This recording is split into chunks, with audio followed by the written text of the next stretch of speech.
सोचिए, इतिहास में कभी कभी ऐसा होता है कि एक इंसान का बदलना सिर्फ उसकी अपनी जिंदगी नहीं बदलता, बल्कि पूरी दुनिया का नक्शा ही बदल कर रख देता है।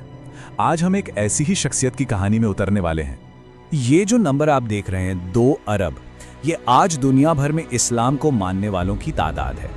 एक ऐसा विश्वास जिसके शुरुआती मतलब एकदम तेज विकास को एक बहुत ही असाधारण इंसान ने शक्ल दी थी।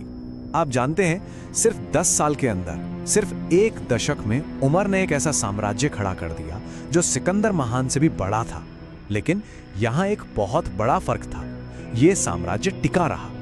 देखिए, उन्होंने सिर्फ जमीनें नहीं जीती, उन्होंने एक पूरा सिस्टम बनाया, कानून, प्रशासन, सामाजिक ढांचे। और कमाल की बात यह है कि इसके कुछ हिस्से आज भी मिडिल ईस्ट में महसूस किए जा सकते हैं। तो सवाल ये उठता है कि आखिर कौन था ये शख्स, और उन्होंने ये सब जो लगभग नामुमकिन लगता है वो किया कैसे? उनकी विरासत को अगर समझना है तो हमें कहानी की शुरुआत में चलना होगा। तो चलिए सबसे पहले चलते हैं मक्का में।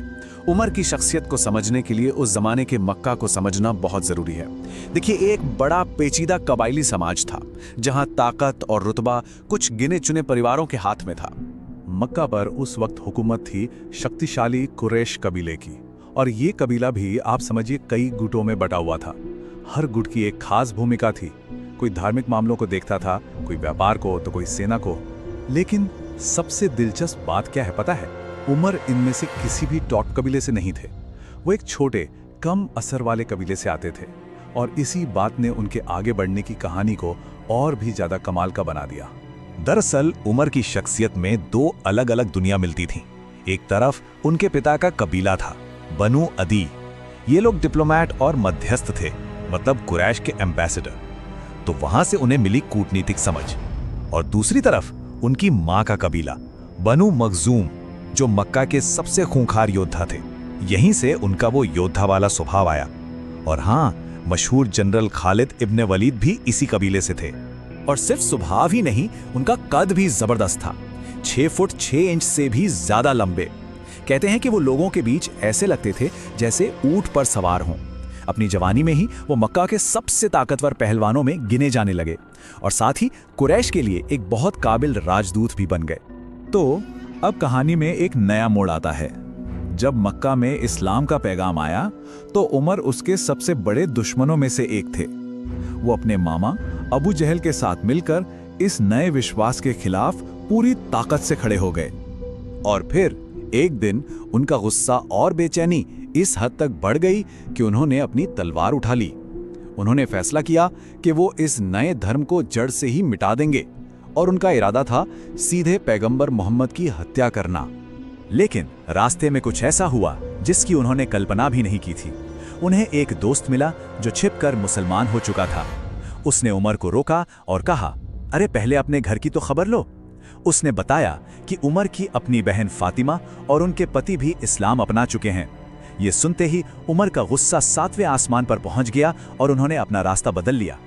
वो गुस्से से आग बबूला होकर अपनी बहन के घर पहुंचे। वहां बहस हुई और बात इतनी बढ़ गई कि गुस्से में उन्होंने अपनी बहन पर हाथ उठा दिया। पर जैसे ही उन्होंने अपनी बहन के चेहरे पर खून देखा, उनका सारा गुस्सा पछतावे में बदल गया। अपनी बहन का वो अटूट विश्वास देखकर उमर का गुस्सा पिघलने लगा और उसकी जगह एक गहरी जिज्ञासा ने ले ली। उन्होंने कहा, मुझे दिखाओ तुम लोग क्या पढ़ रहे हो। वो जानना चाहते थे कि आखिर वो कौन से शब्द हैं जिन्होंने उनकी बहन को इतनी ताकत दी थी। उन्हें नहीं पता था कि वो पल सिर्फ उनकी नहीं बल्कि पूरी दुनिया की तारीख बदलने वाला था। उन आयतों को पढ़ने के बाद उमर सीधे पैगंबर के पास गए और इस्लाम कबूल कर लिया, और उनके इस एक कदम ने उस छोटे से डरे हुए मुस्लिम समुदाय के लिए सब कुछ बदल दिया। इसका असर फौरन और बहुत ही जबरदस्त हुआ। फर्क देखिए कितना बड़ा था।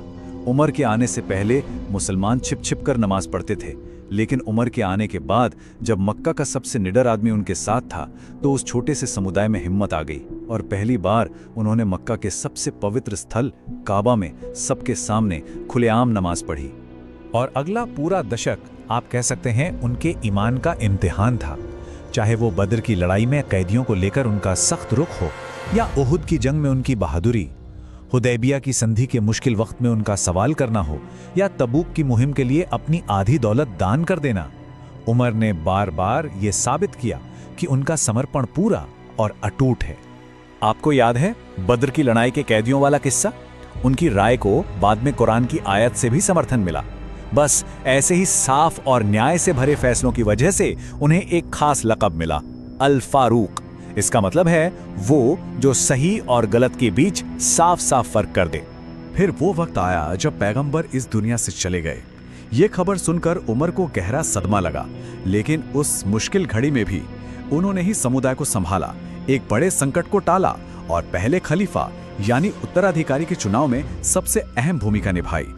देखिए, जब एक नाजुक वक्त आया और लगा कि लोग बढ़ जाएंगे, तो उमर वो पहला शख्स थे जिन्होंने आगे बढ़कर अबू बकर के हाथ पर बैयत की, यानी उन्हें अपना लीडर माना। उनके इस एक तेज फैसले ने मुसलमानों को टूटने से बचा लिया और सबको एक साथ ले आया। अब 2 साल गुजर गए। पहले खलीफा अबू बकर बीमार पड़ गए और अपने आखिरी वक्त में थे। अब उनके सामने एक बहुत ही बड़ा और अहम सवाल था। उनके बाद इस बढ़ते हुए समुदाय की बागडोर कौन संभालेगा? और यहाँ अबू बकर ने जो किया वो जमाने के हिसाब से सच में एक इनकिलाब था। उन्होंने अपने बेटे या किसी रिश्तेदार को नहीं चुना, नहीं, इसके बजाय उन्होंने एक पूरी प्रक्रिया शुरू की। उन्होंने अपने सबसे भरोसेमंद साथियों से सलाह मशवरा किया। लोगों ने उमर के सख्त स्वभाव पर चिंता जताई तो उन्होंने उसे भी दूर किया, और फिर जाकर उन्होंने अपनी वसीयत में बाकायदा उमर का नाम लिखा। ये एक साफ संदेश था, लीडरशिप काबिलियत से मिलेगी, खानदान से नहीं। सोचिए, उमर के इस्लाम लाने से मक्का में ताकत का समीकरण बदल गया था। अब खलीफा बनकर वो पूरी दुनिया में ताकत के समीकरण को बदलने वाले थे।